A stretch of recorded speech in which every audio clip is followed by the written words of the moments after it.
The Galactic Academy's Xenobiology department had seen its share of oddities over the centuries, but Sarah Chen remained an enigma that even the most seasoned professors couldn't decipher. She sat in the back corner of Professor Kethvar's advanced Predator Studies class, notebook open, stylus moving in precise, measured strokes. Her presence was so understated that many forgot she was there at all. But the Predators remembered. Zrakth, a towering Corthanian hunter standing nearly 8 feet tall with razor-sharp talons and bioluminescent threat displays, had unconsciously shifted his seat during the first week.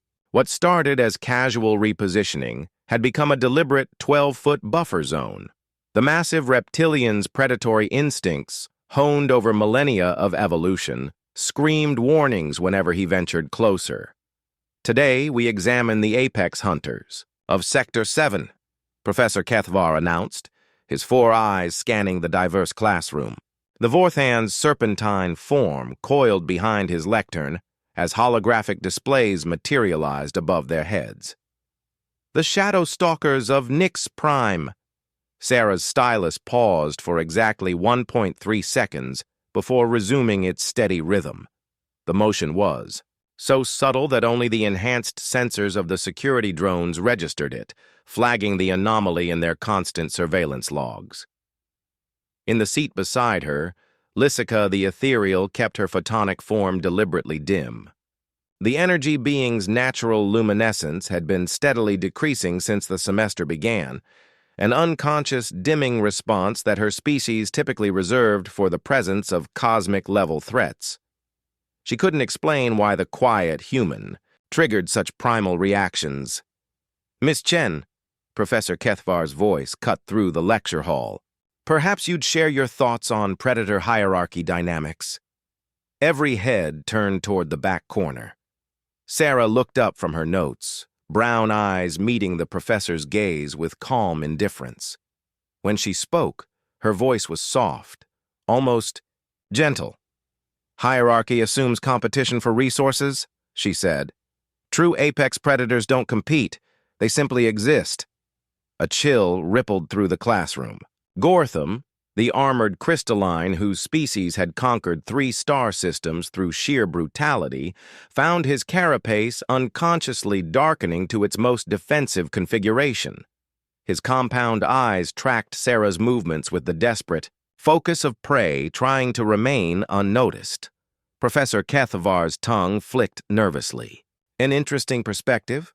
Could you elaborate?" Sarah's expression didn't change. "When something has no natural predators, no environmental pressures, no existential threats, it develops differently. It doesn't need to display dominance because nothing challenges its position. It can afford to be quiet." The holographic shadow stalker above their heads suddenly seemed less impressive. Its foot-long claws and acid-dripping maw appeared almost quaint compared to the small human who spoke of apex predation, with the casual tone one might use to discuss the weather. During the break, the classroom emptied with unusual haste. Students, who normally lingered to discuss the material, found urgent reasons to be elsewhere. Only Sarah remained, still taking notes as if nothing had happened. Professor Kethvar approached cautiously, his natural hunter's instincts warring with academic curiosity. He stopped exactly 12 feet away, matching the unconscious boundary every other predator species in the class had established. "Your home world," he began carefully. "Earth, the admission files are surprisingly sparse." Sarah looked up, and for just a moment, something flickered behind her eyes. Not malice, not threat, but something far more unsettling. Complete, absolute certainty. "Earth is quiet, too," she said simply. That evening, Professor Kethvar accessed the classified sections of the galactic database. What he found kept him awake for 3 rotations straight. Earth wasn't just another garden world that had produced spacefaring life. It was something else entirely. The planet's evolutionary history read like a catalog of extinction events, each one more catastrophic than the last. Asteroid impacts, supervolcanic eruptions, ice ages, gamma-ray bursts, magnetic pole reversals, and atmospheric collapses. By all statistical models, complex life should have been impossible. Yet here was humanity, not just surviving but thriving. They had endured mass extinctions that had wiped out 99% of species multiple times over. They had crawled from the ruins of their civilizations again and again, each time emerging stronger, more adaptable, more resilient. The files contained scattered reports from first contact teams. Humans, they noted, showed no instinctive fear, responses to any known predator species. They approached cosmic horrors with scientific curiosity, negotiated with world-ending entities as if discussing trade agreements, and treated the galaxy's most feared apex predators like mildly interesting specimens. But the most chilling entry was a single line buried in the xenopsychology reports. Human baseline stress response appears calibrated for extinction-level threats.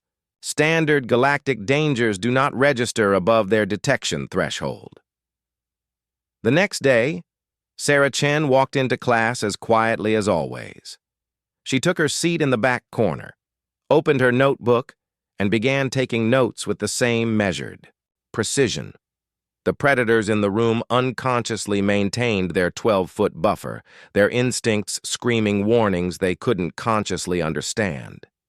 She was the quietest in class, never raised her voice, never made threats, never displayed aggression.